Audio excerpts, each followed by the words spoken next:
Hello, I'm Jim Lampley. Welcome to this look back at the stories behind Foreman, one of the most memorable fights in 30 years of boxing on HBO. The 1994 battle between brand new heavyweight champion Michael Moorer and former champion George Foreman was a pairing of opposites. The standoffish Moorer was a mystery to many, best known as the sport's first ever southpaw heavyweight king. Foreman was a grandfatherly pitchman nearly 20 years older than Moorer, with an unlikely long shot to become the oldest man ever to wear the crown. The heavyweight championship of the world. I get up in the morning, I want it. I go to bed at night, I dream about it. What really sustains him is not just the power in his fists, but the power of his will. I think deep at heart, Michael was a reluctant champion. He's got a lot of heart. I want to kill those people that question that. Back then, I couldn't see it as it was happening. Moorer seems to be gaining confidence. Teddy always taught me, fighter, you're able to fight anybody at any time. He's a 45-year-old man in a young man's game. George could break ribs with punches. Starting to get the Moorer's respect. George has sweatshirts older than Moorer. Other than being boxers, there was nothing in common at all. In 1988, Michael Moorer arrived at the Kronk Gym in Detroit, a program unparalleled in the production of champion boxers. A small-town kid from Monessen, Pennsylvania, Moorer quickly adapted to his new surroundings.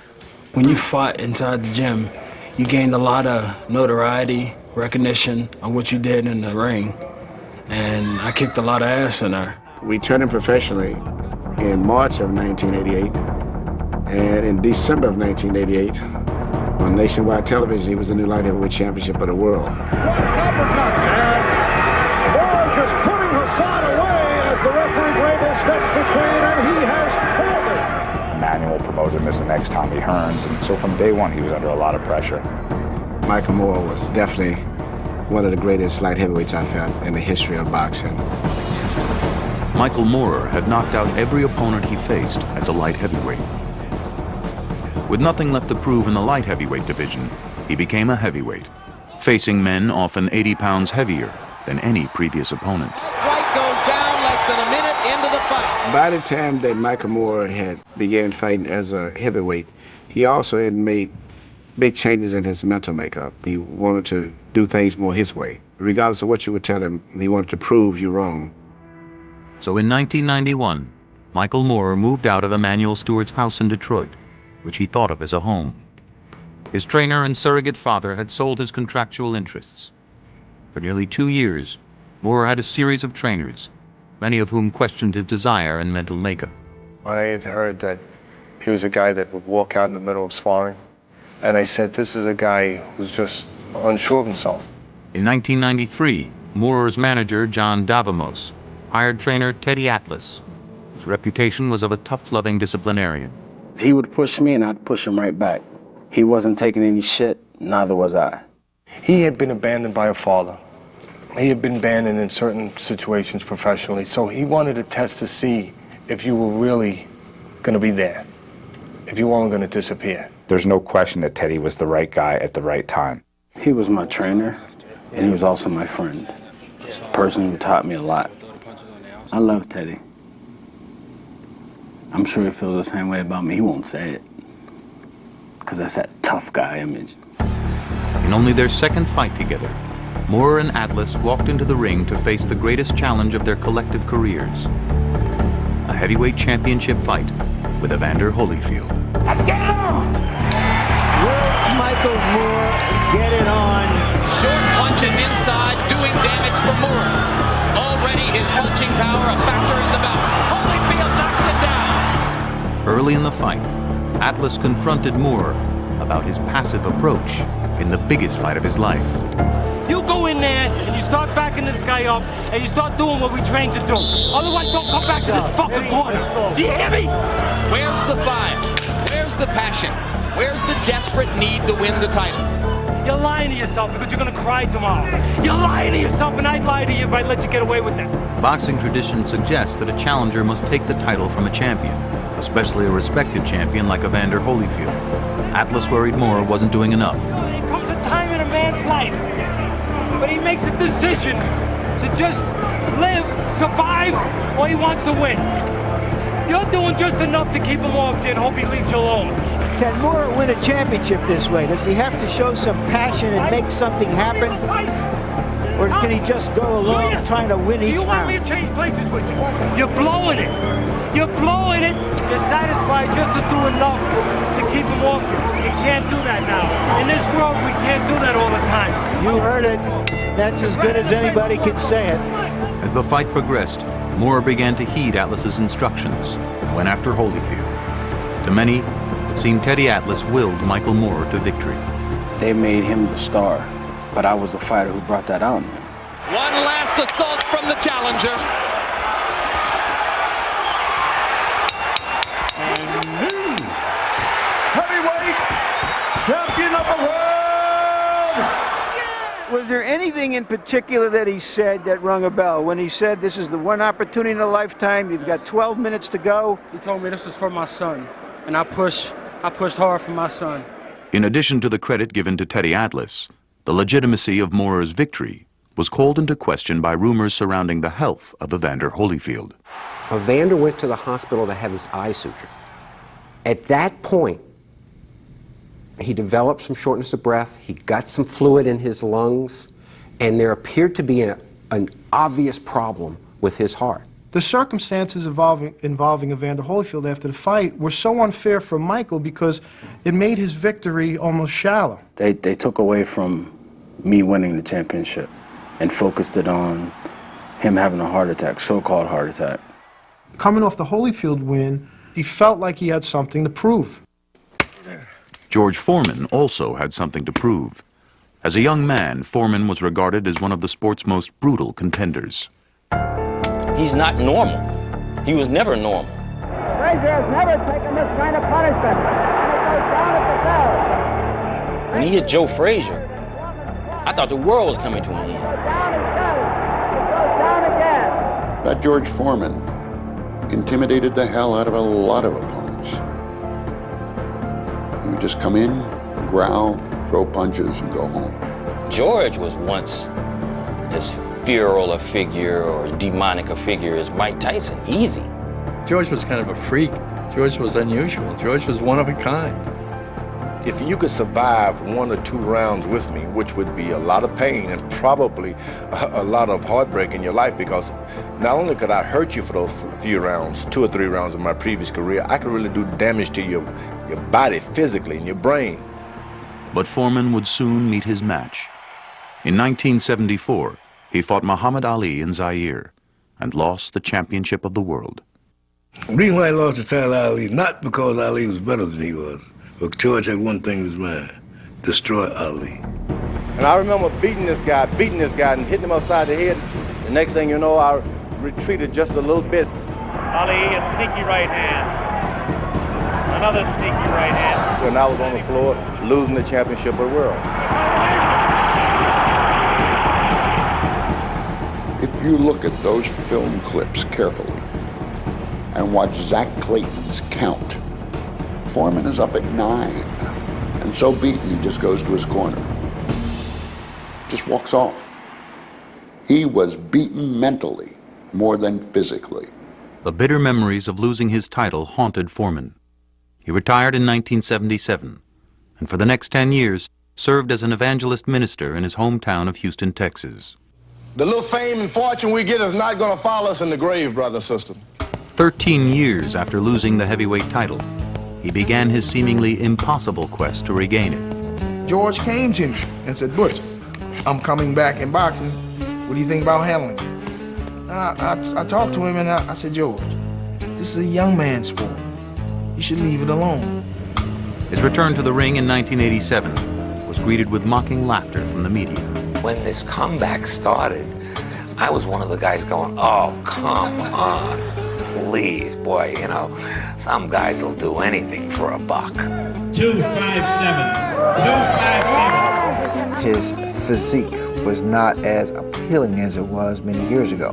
I had to hear all of that, and this is why I had to be in the most supreme condition of my life. The public image of George Foreman was that of a disturbed and defeated former champ.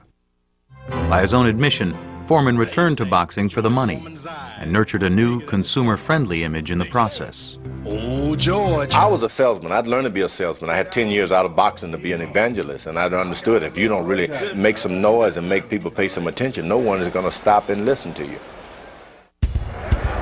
Foreman persevered for several years, facing opponents who ranged from dangerous to worthy to highly overmatched. When he first came out of retirement, he was considered a better story than fighter because of his selection of opponents. This perception changed overnight. Right hand on the surface of Holyfield's head. In 1991, Foreman fought Evander Holyfield in his first attempt to regain the title. His fight with Holyfield was terrific, and he really fought well and fought bravely, and people started to look at George Foreman in a different light. And they're applauding George Foreman for his courage and persistence. With his well-constructed comeback in its 7th year, Foreman found himself in line for a title shot. Mike Tyson was away in prison. Evander Holyfield and Riddick Bowe were in the process of deteriorating each other. Lennox Lewis had lost unexpectedly to Oliver McCall, so the landscape was open. A few days after Michael Moorer beat Evander Holyfield, I got a call from George. And I said, George, you can't kid me. You want to fight Michael Moorer. And he said, more than anything else in the world, get me that fight. Many still doubted whether at age 45, Foreman could recapture the title taking on a 26-year-old heavyweight champion. But George continued being his own pitchman. I just want to go out there, show the world that 45 and 55 is not a death sentence. We can do anything we want to do. He sort of became everybody's friend. The great quote, let me talk to George. George will give me a quote. You know, he'd even ask you, what do you need? In contrast, Moorer resembled a young Foreman, disturbed, disgruntled, and disenchanted. They're looking for something that the average person at home will say, I gotta watch this. Michael Moorer just didn't offer that much verbally for people to catch on to it. While Foreman wooed the public, Moorer lost patience with his antics. I knew what Teddy had told me, like, he's a big con. And I just look at him like, go get me a sandwich and sit down. Man, you're so fake. Moorer had even less patience with the media. Back then, I was probably very confrontational. He was worse than reclusive. He was almost antagonistic to the point where you almost felt, not knowing any better, that it might be dangerous to be with him. If you asked a question that he felt was stupid, he would say, that's a stupid question. And to myself, I'd be, this asshole's going to ask me the dumbest question ever. You're right, everyone does ask that question. And now, you know how sports writers are. They're the smartest guys in the room. So they don't want to hear that from a fighter. I'm not going to put on no act or put on no show for nobody. People already thought he was a little mean, so we said, everybody thinks he's mean, well, let's run with it anyway. So now you have the good versus evil. Tonight, live from the MGM Grand in Las Vegas, Nevada, HBO Sports presents World Championship Boxing as Michael Moorer, WBA and IBF heavyweight champion, defends his title against the one and only George Foreman. There are a lot of skeptics out there who think that George now is more King Khan than King Kong. George hasn't earned this championship shot as a fighter. He hasn't fought in a year and a half, and on that inauspicious occasion, he lost to Tommy Morrison. On the other hand, George is a star, and stardom, like age, has its privileges. There are many, many champions and very, very few stars. That's why he's here. On November 5th, 1994, Michael Moorer headed into the ring to fight 45-year-old George Foreman. Moorer was looking to impress the public who ignored him, the media who questioned him, and the trainer who became a star instead of him. Has Teddy Atlas received too much credit? And he was going to do it his way. And he booed me. That doesn't matter. I was still champion. Michael knew, he's not a dummy, that night in the arena, if they seat 19,000, 18,500 were going to be cheering for Foreman.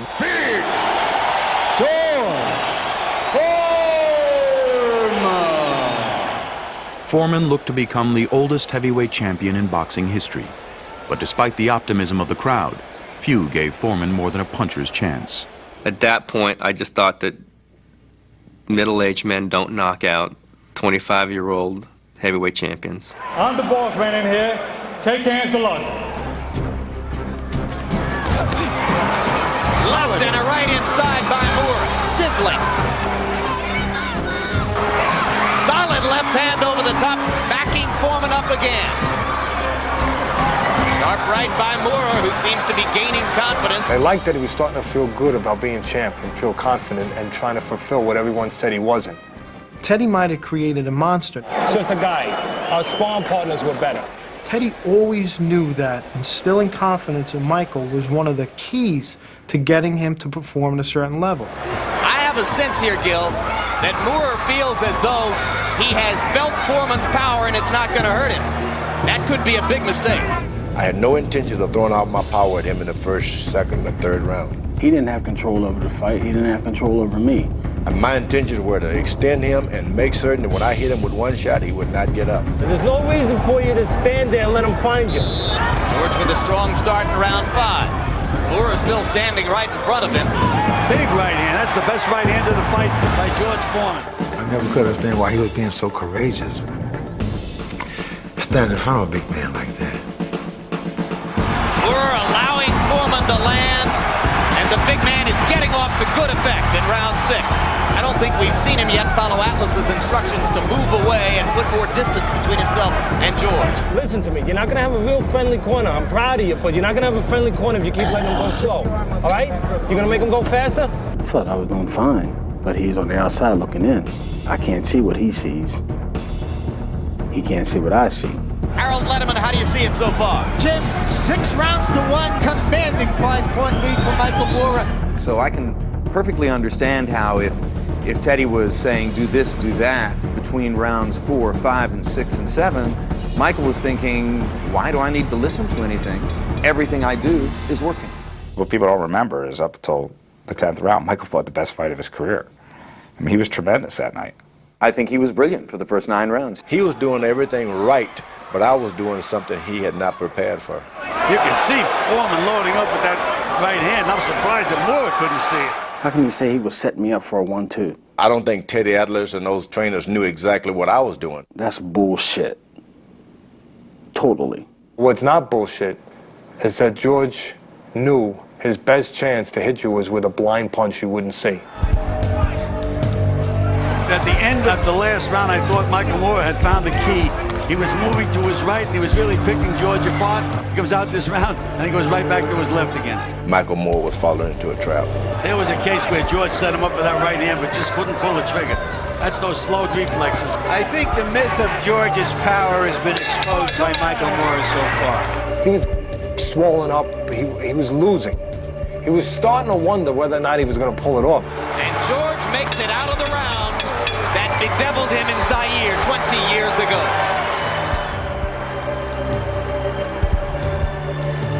I fought Muhammad Ali in Africa, and I know what it felt when he got in the ring and everyone was cheering for him. I could hurt him, but the crowd just kept him on his feet.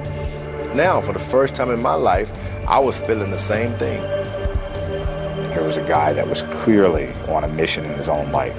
You just knew you were dealing with something that mentally was a little different. Foreman's strategy was not simply to land one punch, but rather a series of punches to set up what would most likely be his last shot to make history. I was able to get a body punch in, just one body shot. He threw that left hook just to move this guy. I gotta get him to move this way. If he moves this way, I'm not gonna be able to land this punch. I would hurt them. I'd use the old cattle tactics. So he was calm. He had the ability to think like that. I knew then if I knocked him down once, he would have to stay down. Win or lose, George is going to have a left eye swollen shut tonight. George's best punch is still that left jab. And my jab was going to be the most important punch in the boxing match. He'd still snap a left jab out, but not do much else. He says, don't worry, Mike, you know, I'm an old man. Don't worry about that. And you stand there. And then all of a sudden, boom, bang, there's a right hand right behind it. Don't stay there because he's looking to set you up one shot, and then he'll open up a combination so he hits you. The irony of this fight is both simple and complex. With 9 minutes left and ahead on all judges' cards by a large margin, all Michael Moore had to do was stay away. Instead, he fought like a heavyweight champion. Right hand landed there. And another. And a right and a left, and suddenly Moore stops punching, and it's Foreman's initiative. The first punch I hit him with was the straight right, It was just a little too high. He didn't move out of the way because he was kind of stunned. And Moorer later told me that he was basically out on his feet before the last 1-2. I expected him to fall, it didn't. And I said right then I was going to lower it just a little bit. Down goes Moore on the right hand.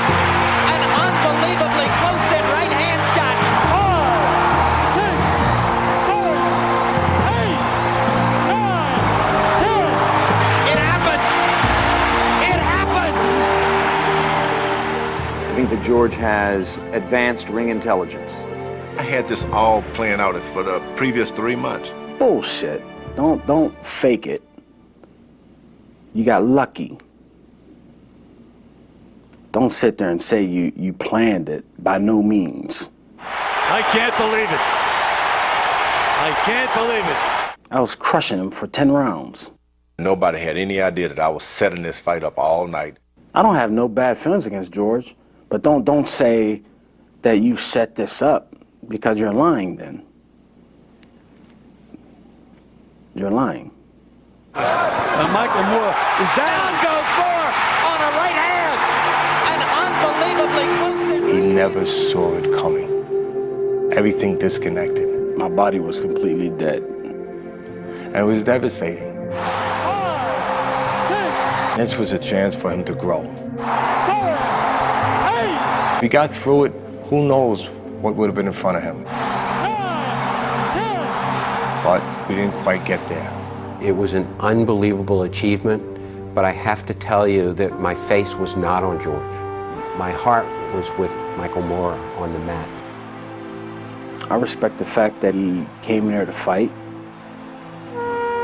And in the 10th round, 45 years old, he still had the power to knock me out.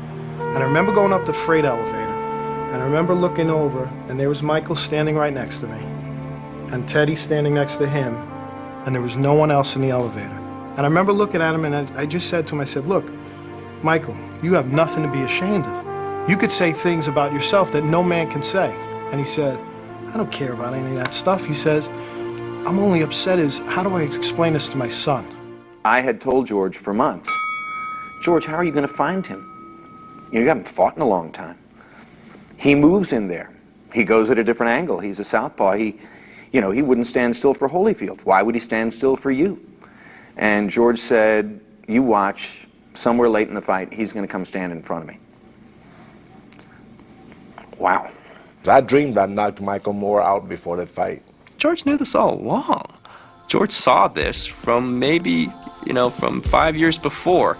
This is Zaire all over again, but I'm the guy who's going to win this time. I'm the guy who's going to be too smart for that other guy. I lose the title in Zaire, and that wasn't the best of me. There I'm on the canvas, I try to beat the count. I had all kind of excuses, but it was a hard thing, and it had been a hard thing to live down, that you are the heavyweight champ of the world, yet you don't have the title. For years, I had to live with that. I saw George at a function here a few months back, and they showed the tape of him knocking me out, and I'd said a few words. I said, just think, if I'd have ducked one more time, we'd be sounding like Michael Moore girls instead of George Foreman girls. Somebody once asked me, if was George Foreman winning the heavyweight title at age 45 tougher than Jack Nicklaus winning the Masters at age 46? And as much as I love Jack Nicklaus, nobody was hitting Jack Nicklaus. Michael Moore was still punching George Foreman. And once again, heavyweight champion of the world, Big George Foreman.